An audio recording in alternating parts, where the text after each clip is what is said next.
Ito naman, subtraction of mixed fraction by mixed fraction with regrouping. Nakikita nyo dito, similar fraction siya, pero 2 minus 3 cannot be. So, ituro ko lang yung shortcut. Ang gagawin lang dito, since 2 minus 3 cannot be, so i-rename lang natin to. Minus 1 lagi tayo dito kapag cannot be. So 3 minus 2, 1. So magiging 2. Then i-add lang natin to. 2 plus 4, 6. So wala na yan. So 2 minus 1 equals 1. Then 6 minus 3 is 3 over 4. Ganun lang, kadali. Next, 3 minus 7 cannot be ulit. So borrow ulit. Babawasan ulit natin to ng isa. 4 minus 1, 3. Then add 17 plus 3, that is 20.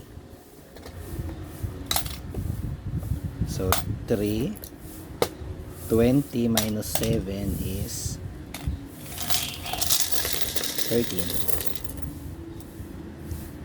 over 17.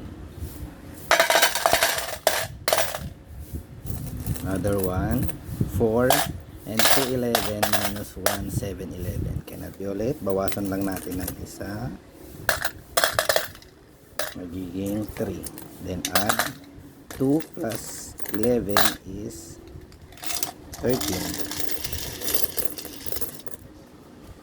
3 minus 1, copy the denominator lang. 13 minus 7 is 6.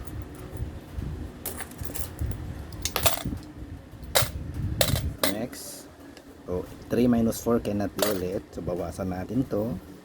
Magiging 7 lang yung shortcut niyan. Then add lagi to. 5 plus 3, 8.